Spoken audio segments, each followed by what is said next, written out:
निवेश का सफर हर किसी के लिए अलग होता है, लेकिन हाँ, निवेश को लेकर बुनियादी बातें एक सी रहती हैं। इसीलिए बेहद जरूरी है कि आप निवेश की बारीकियों को पहले समझें और फिर अपने अनुसार उन पर अमल करें। निवेश की एबीसीडी में हम निवेश की बातें तो करेंगे ही, लेकिन निवेश की दुनिया से जुड़ी शख्सियतों की जुबानी करेंगे ये तमाम बातें। और नमस्कार, मैं हूं आपके साथ कविता थपलियाल और आज हमारे साथ शो में शामिल हो रहे हैं बेहद खास मेहमान, एसबीआई म्यूचुअल फंड के chief business officer DP Singh. DP sir, स्वागत है आपका हमारी इस बेहद खास पेशकश में। शुरुआत तो हम बाजार की चाल के ही साथ करेंगे जो आजकल हर किसी की जुबान पर है। क्या कहती है बाजार की चाल आपको? निवेश करें या दूर रहें? क्या ये गिरावट यहीं समटेगी या आपको लगता है कि अब जिस तरह की अपवर्ड मूवमेंट की हम बात कर रहे थे वो पूरी तरह से खत्म हो चुकी है जो हमने पिछले 1-1.5 साल में देखी है? क्या कहेंगे आप? नहीं, देखिए, गिरावट और चढ़त तो बाजार का एक जिसको बोलते हैं कि इनसेपरेबल एक हिस्सा ही है। ये तो चलता रहेगा और ये गिरना भी, बाजार का गिरना एक अच्छी बात भी है, क्योंकि एक ही तरफ की जो चाल होती है वो हमेशा कभी किसी को सोचने का मौका नहीं देती। ऐसे व्यक्ति में ऐसे जब समय आते हैं, कभी भी हमने देखा, अगर हम इतिहास में नजर डालें बाजार के, तो ये तो होता ही रहता है। We should not be worried about it. जहाँ तक सवाल है कि इसमें पैसा डालें या नहीं डालें, तो पैसा तो देखिए, हम तो हमेशा ये कहते हैं कि बाजार में पैसा हमेशा एक डिसिप्लिन्ड वे में हमेशा डालते ही रहना चाहिए। जो व्यक्ति सोचते रह गए थे कि मार्केट बहुत ऊपर है, उनको एक मौका मिला है, वो अभी बाजार में पैसा डाल सकते हैं। और जो व्यक्ति अपने मुनाफे पे बैठे हैं, कुछ लोग प्रॉफिट बुक कर रहे हैं, कुछ लोगों ने प्रॉफिट बुक किया है, दोनों चलते रहेंगे। जब तक दोनों तरफ के जो निवेशक बाजार में नहीं होंगे तो बाजार का मायने नहीं है। परंतु हमें एक बात का मालूम है, अभी तो ये जो गिरावट आई है, एक जो एक चिंता बनी हुई है कि ये नया वेरिएंट जो कोविड का है उसके बारे में। परंतु मेरे को तो मेरा जो निजी एक मेरी जो धारणा है वो ये है, क्योंकि हम बहुत कॉशियस हैं, बहुत सावधान हैं, शायद हम चीज़ों को बहुत ज़्यादा पढ़ रहे हैं, बहुत ज़्यादा काम हुआ है पिछले 2 सालों में, बहुत रिसर्च हुई है वैक्सीनेशन के ऊपर। तो अभी हमें वो चीज़ देखने को नहीं मिलेगी जो एक बुरा समय हमने 2 साल 1.5 साल में पिछली बार देखा, शुरुआत में या दूसरी वेव में। तो हम संभल जाएंगे। और ये कुछ लोगों का ये भी विचार है कि ये बहुत माइल्ड है, और कुछ लोगों का विचार है अभी इस पे चल रही। परंतु इसमें ये कुछ मेरे हिसाब से बहुत चिंता का विषय नहीं है, क्योंकि मेडिकल साइंस अपना काम करेगी। एंड ये बाजार जो है, जो अभी गिरा हुआ लग रहा है, ज़रूर संभलेगा, ऊपर भी जाएगा। हमारे कंपनीज, हमारे व्यापार बहुत अच्छा काम कर रहे हैं और व्यापार के जो फंडामेंटल्स हैं वो इंटैक्ट हैं, इंडिया ग्रोथ स्टोरी इंटैक्ट है। तो किसी बात की चिंता की कोई ज़रूरत नहीं है। लेकिन अगर मैं आपके नज़रिए से ये समझना चाहूँ, क्योंकि देश का सबसे बड़ा फंड हाउस आप चलाते हैं, जो बाजार में गिरावट हम देख रहे हैं, अगर इसको ही एनालाइज हमें करना हो तो क्या आप ऐसा मानेंगे कि बाजार काफ़ी महंगे हो गए थे और ये जो करेक्शन हम फिलहाल देख रहे हैं ये कहीं ना कहीं अच्छी वैल्यू पर खरीदारी करने का मौका है और आने वाले वक्त में जो खरीदारी आज की जाएगी वो आपको आगे फल देगी? ज़रूर, मैं वही बोल रहा हूँ कि जो बंदे, जो भी निवेशक जो हैं, वो जो डिसिप्लिन वे में इन्वेस्ट कर रहे हैं, उनको तो के लिए तो अच्छा है कि इस समय पे करेंगे तो उनकी एवरेजिंग होएगी। या जो साइड लाइन पे बैठे थे उनके लिए भी बहुत अच्छा है कि इसमें अभी उनको दोबारा एंटर करने का मौका मिलेगा। तो मेरे हिसाब से चिंता का विषय नहीं, बाजार ज़रूर महँगा है, परंतु वो तो इसलिए महँगा है क्योंकि जो इंडिया की ग्रोथ स्टोरी है उन लोगों को समझ आ रही है, कई सारी पॉजिटिव बातें हो रही हैं। हमारी जो ग्रोथ रेट है, अभी जीडीपी के आज भी जो आंकड़े आए हैं वो भी अच्छे आए हैं, आने वाले समय में और भी अच्छे आने की उम्मीद है। कॉरपोरेट्स बढ़िया काम कर रहे हैं, उनका मुनाफा बढ़ रहा है। तो ये जो फ्यूचर के प्रॉफिट होते हैं उसको जो बाजार है पहले ही फैक्टर कर लेता है। तो उसकी वजह से बाजार, ऐसा नहीं है कि वो लोग बिना सोचे समझे पैसे डालते जा रहे हैं। जो ज़्यादा स्पेशली जिनकी हम बात करते हैं कि जो हमारे एफआईआईज हैं, जो या जो घरेलू अपने इंस्टीट्यूशन है जो पैसा डालते हैं, वो सोच समझ के डालते हैं। ऐसा नहीं है कि बिना किसी रिसर्च के बस लोग पैसा डालते जा रहे हैं। हाँ, मेरे को उन लोगों की चिंता ज़रूर है जो बिना सोचे समझे, जिन लोगों ने एक तरफा डायरेक्ट इन्वेस्टमेंट्स किए, या जिन्होंने और जो अल्टरनेट चीज़ें जो क्रिप्टो वगैरह में पैसे लगाते रहे, या बिना रिसर्च के जो पैसा लगाया मार्केट में, उन लोगों के बारे में मेरे को बहुत चिंता है। पर मेरा तो बार बार यही कहना है कि भैया अगर पैसा लगाना है इक्विटी मार्केट में, जो स्पेशली जो छोटे निवेशक हैं, उनको तो म्यूचुअल फंड के थ्रू ही आना चाहिए, और ये एक सबसे बढ़िया जरिया है। परंतु फिर वापस आपके क्वेश्चन की तरफ आते हुए, बाजार महंगा जरूर है, पर ये जो वैल्यूज अभी आई हैं, जो मिड कैप स्मॉल कैप बहुत गिरे हैं, ये एक वैल्यू प्रोपोजिशन भी है। यहाँ से थोड़ा थोड़ा पैसा एक स्टैगर्ड वे में डालना शुरू करना चाहिए, जो लोग वेट कर रहे थे। अच्छा डीपी सर, इस बाजार में अगर आपको अपना कोई पोर्टफोलियो बनाना होता तो आप क्या खरीदते? एसेट एलोकेशन आपका कैसा होता, क्यों होता? देखिए, ये जो एसेट एलोकेशन है, एक तो उसमें ये एक बहुत ज़रूरी चीज़ है कि हर एक व्यक्ति के लिए एसेट एलोकेशन एक डिफरेंट तरीके, उसकी उम्र के हिसाब से, उसके रिस्क एपिटाइट के हिसाब से। अगर मैं आज अपनी बात करूं तो मेरा 80% पोर्टफोलियो जो है वो इक्विटीज़ में ही है।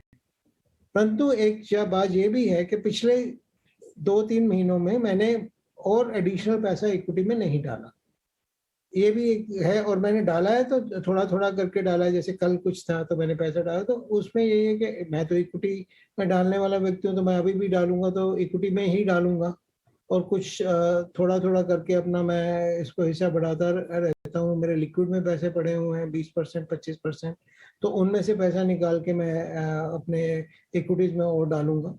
तो परंतु मेरा पोर्टफोलियो, इसलिए मैं इसको ये नहीं बोलता कि इसको रिप्रेजेंटेटिव करना चाहिए, क्योंकि मैं इस बाजार में हूँ, म्यूचुअल फंड इंडस्ट्री में हूँ, पिछले 5 से 7 साल से मेरे पैसे लगे हुए हैं, तो वो एक अलग चीज हो जाती है। परंतु जब मैं एक आम निवेशक, स्पेशली उन लोगों की बात करता हूँ जिन्होंने अभी बाजार में पैसा नहीं डाला, जो अब बहुत कम डाला है, तो उनको इस वक्त पे बाजार में पैसा डालना शुरू कर देना चाहिए, चाहे 2%, 3%, 5% ऑफ देयर सरप्लस। बट अगर वैल्यू क्रिएट करनी है, अगर वेल्थ क्रिएट करनी है, तो इक्विटी में पैसा लगाना ही पड़ेगा। अच्छा, क्योंकि आपके पोर्टफोलियो का हमने जिक्र किया तो मुझे आपसे ये भी जानना है कि निवेश का सफर आपका कब शुरू हुआ?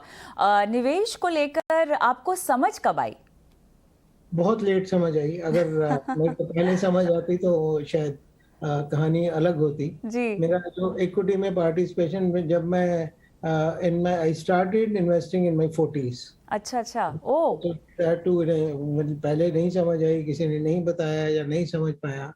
तो जैसे एक साधारण एक सैलरीड पर्सन होता है कि ठीक है सेफ्टी और उसमें एफडी में रख दो, या पहले इतना वो नहीं होता था, सरप्लस भी ज़्यादा नहीं होता था। परंतु आज की डेट में ये चीज़ हो गई है कि हर एक व्यक्ति के बाद, क्योंकि लोगों की आमदन भी बढ़ी है, जो व्यक्ति आज की डेट में एक नौकरी ज्वाइन करता है at the start itself, he definitely has a surplus. तो मेरी दरख्वास्त, मेरी रिक्वेस्ट, मेरी सबमिशन उनसे यही रहेगी, please start early, please start in A discipline way. और जब तक आपको पूरा विश्वास ना हो कि आप बाजार की बारीकियों को जानते हैं, आपको मालूम है कि कंपनी को कैसे रिसर्च किया जाता है, कैसे उसका भविष्य देखा जाता है, तब तक आप सिर्फ और सिर्फ म्यूचुअल फंड के जरिए से पैसा डालें, क्योंकि म्यूचुअल फंड ही सही है। और एक बात मैं आपको और इसमें ऐड करना चाहूँगा, मैं तो इस इंडस्ट्री में पिछले अभी करीब 23-24 साल में से हूँ, तो अभी मेरे को जो समझ आ रहा है कि जितनी मेहनत, जितनी कंपनीज के बारे में नॉलेज जो फंड मैनेजर या एनालिस्ट जितनी मेहनत करते हैं, वो जिस कॉस्ट पे आपके लिए मेहनत करते हैं, वो बिल्कुल भी कॉस्ट बहुत ही कम है। तो मेरा मानना ये है कि किसी भी छोटे व्यक्ति को, छोटे निवेशक को, छोटे निवेशक को पैसा लगाने से पहले सिर्फ और सिर्फ म्यूचुअल फंड के थ्रू ही पैसा लगाना चाहिए। अच्छा, एक चीज जो मुझे आपसे ये पूछनी है कि बड़े शहरों में तो जागरूकता है ही म्यूचुअल फंड्स को लेकर, निवेश की कुछ बारीकियों को लेकर काफी हद तक, लेकिन छोटे शहरों में आप कैसे निवेशकों को निवेश के बारे में न सिर्फ समझा रहे हैं बल्कि उनको प्रेरित भी कर रहे हैं? म्यूचुअल फंड में पार्टिसिपेशन बढ़ाने के पीछे आप किस तरह का काम कर रहे हैं छोटे शहरों में, इसको लेकर कुछ जानकारी दें। देखिए कविता जी, मेरा जो विचार है कि छोटे शहरों में भी पहली बात तो जागरूकता उतनी कम नहीं है जितनी हम समझते हैं। अच्छा। क्योंकि पिछले दिनों में, क्योंकि इंटरनेट की वजह से और जो एक जरिए हैं, माध्यम है जो आज जिसके थ्रू लोगों को नॉलेज मिलती है, वो हर एक व्यक्ति, चाहे वो बॉम्बे में बैठा हो, चाहे वो बालासोर में बैठा हो, या वो कभी कहीं मलेरकोटला में बैठा हो, सबके पास वही है। सबके पास वही चीजें अवेलेबल हैं। एक तो वो बात। दूसरी बात ये है कि जो वहाँ पे उनके एडवाइजर हैं या बैंक्स हैं जो इन स्कीम्स को बेचते हैं, वहाँ पे म्यूचुअल फंड बेचते हैं, उनके दिमाग में एक चीज डालनी बहुत जरूरी है कि ये जो काम हम लोग लोगों का पैसा लेके उसमें निवेश करते हैं, ये एक बहुत ही नोबल और बहुत ही रिस्पॉन्सिबल काम है। इसमें कभी भी किसी को अपना फायदा देख के नहीं, बल्कि सिर्फ निवेशक का फायदा देख के अगर हम डिस्ट्रीब्यूट कर पाएंगे तो बहुत अच्छा रहेगा। हमें मालूम है, जैसे हम हमारे जो पार्टनर्स हैं, हमारे जो लोग जो हमारे साथ जुड़े हुए हैं, जो एडवाइजर्स हैं इन छोटे शहरों में, उनको हम बार बार यही बात बोलते हैं कि इस समय जब लगता हो कि बाजार तेज है, तो उस वक्त सिर्फ और सिर्फ आपको हाइब्रिड फंड ही बेचने चाहिए। और हम ऐसा स्टेट बैंक ऑफ इंडिया के थ्रू भी यही कर रहे हैं। आपने देखा होगा, हमने जो बैलेंस एडवांटेज फंड लॉन्च किया था, पिछले 2 महीनों में ही हमने 14-14,500 करोड़ उसमें इकट्ठा किया था। आज की डेट बिल्कुल। में 22,000 करोड़ हो गया है। बिल्कुल। उसकी आज की वैल्यू 22,000 करोड़ हो गई है। और वो हम इसीलिए कर रहे हैं कि हम लोगों को यही कहना चाहते हैं कि आपको लिए इक्विटी बहुत जरूरी है, परंतु वो हमारे ऊपर छोड़ दीजिए, एक्सपर्ट्स के ऊपर छोड़ दीजिए। जब हम देखेंगे कि ज्यादा इसका एलोकेशन करना है, हम कर देंगे। जब कम रखना है तो कम रखेंगे। तो वो हमें इस बात की बहुत खुशी है कि हम वो मैसेज हर जगह, हर गांव, हर शहर में दे पाए। और आपको बता दूं, मेरे को बहुत खुशी होगी कि ये जो बैलेंस एडवांटेज फंड हमने लॉन्च किया, इसमें हमें पैसा 94% pin codes of the country से आया। पूरे देश में जितने पिन कोड्स हैं, उसके 94% पिन कोड से हमारे पास कोई ना कोई निवेशक है। तो उससे हमें ये हुआ कि हम एक अच्छे तरीके से, एक अच्छे माध्यम से बता पाए हैं, पहुंच पाए हैं हर जगह कि ये इक्विटी में लगाना भी जरूरी है और किस तरह से लगाना चाहिए। और वही बात हम एडवाइजर्स के थ्रू, बैंक ब्रांचेस के थ्रू, चाहे वो कोई भी बैंक हो, चाहे वो स्टेट बैंक ऑफ इंडिया हो, या और कोई निजी क्षेत्र का बैंक हो, या सरकारी क्षेत्र का बैंक हो, या फॉरेन बैंक हो, सभी के थ्रू हम यही मैसेज देना चाहते हैं। और उस मैसेज को निवेशकों ने बड़ी संजीदगी के साथ रिसीव किया है और पैसा उसमें उन्होंने डाला है। निवेश की बारीकियां हम समझ रहे हैं डीपी सिंह से, लेकिन फिलहाल वक्त है छोटे से ब्रेक का। जल्द लौटें।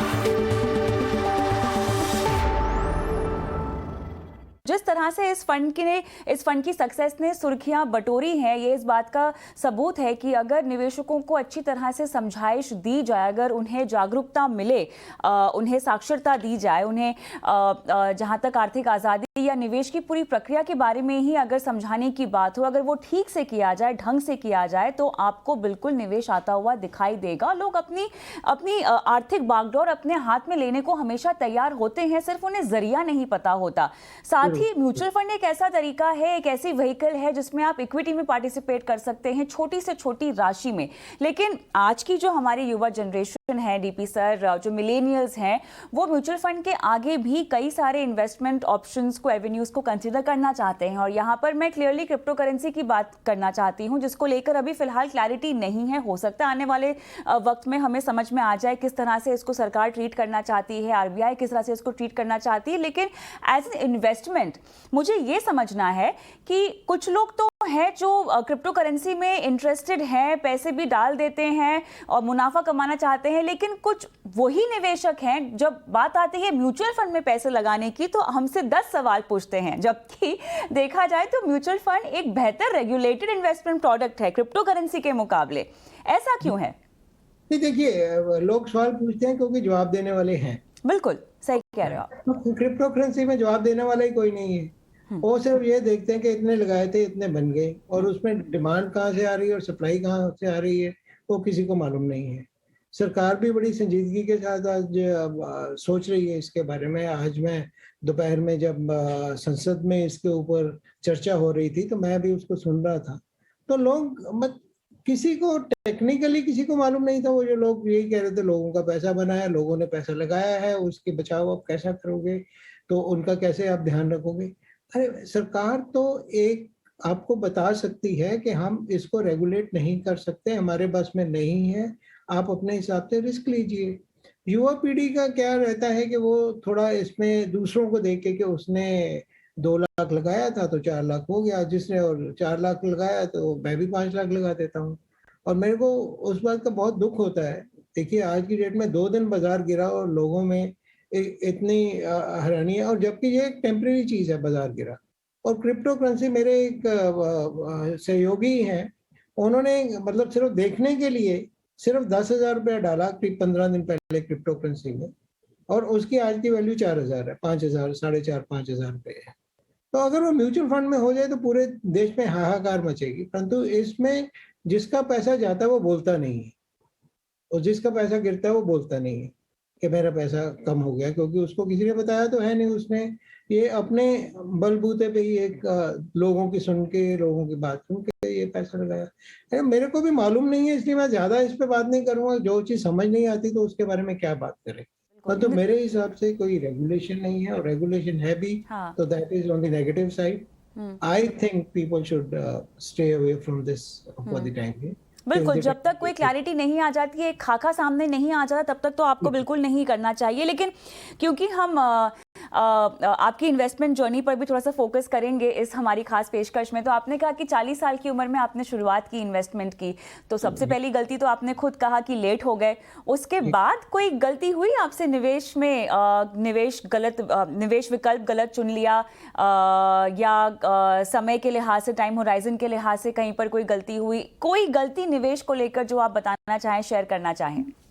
नहीं, गलती सिर्फ यही हुई कि जब शुरू भी किया तो बहुत धीरे धीरे, बहुत सावधानी के साथ किया, परंतु उसमें गलती नहीं बोलूंगा, क्योंकि जब तक समझ आती है तो हाँ उसमें टाइम लगता है। जी। परंतु ठीक है, क्योंकि जो भी वैल्यू क्रिएट हुई, तो जब जरूरत थी, जब एक दूसरा गोल सामने आया कि आज मेरे को अपना मकान लेना है मुंबई में, तो उसी में से पैसा निकाल के मकान लिया। और आज की डेट में मैं, अगर वो, ये मेरे को मालूम है, अगर मैंने उस टाइम पे भी अगर इक्विटी में पैसा नहीं लगाया होता तो मैं मुंबई में अपना मकान नहीं खरीद सकता था।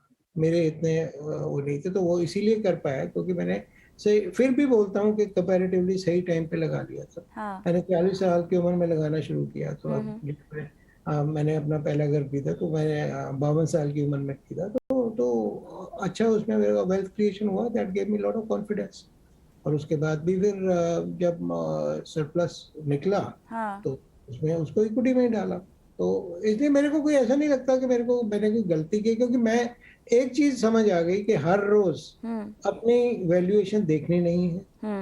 हर रोज कुछ अगर ज्यादा बढ़ गया तो बहुत खुश नहीं होना है, वैल्यूएशन कम हो गई तो नाराज नहीं होना है, क्योंकि अपनी ये एक चीज मान के चलनी है कि इक्विटी में जो रिटर्न है वो एक स्ट्रेट लाइन, एक बैंक के ब्याज की तरह तो नहीं आएगी। हाँ। ये तो वोलेटिलिटी के साथ ही आएगी, और वोलेटिलिटी जो है उसी को अपना फ्रेंड मानना है, उसी से पैसा बनेगा।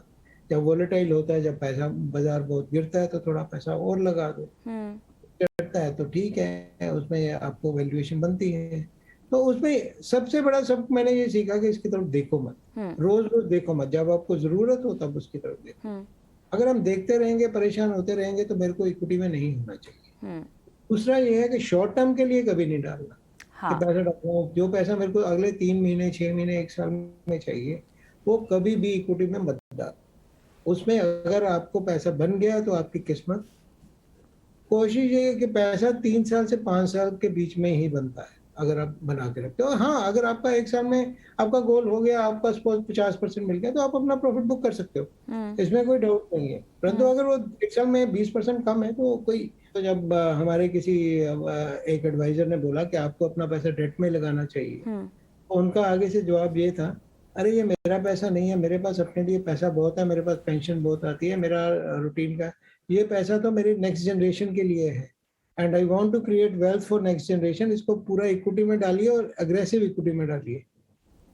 तो ऐसे व्यक्ति भी हैं जो मार्केट में। और दूसरा जो आपने बोला कि चाहे रिटायर भी हो गए हैं और लॉन्जिविटी बढ़ रही है, 60 साल 65 साल जो उम्र है, उसमें तो व्यक्ति को अभी 25-30 साल और जीना है। बिल्कुल। तो अगर वो इस कम जो ब्याज दर है उसमें अगर पैसा डालेगा तो नेगेटिव रिटर्न लेगा, तो उसके लिए और चिंता का विषय है। यहाँ पे तो इक्विटी में तो डालना जरूरी है ही, पर वो कितना प्रतिशत डालना है वो डिपेंड करेगा उसके पास सरप्लस कितना है। हाँ।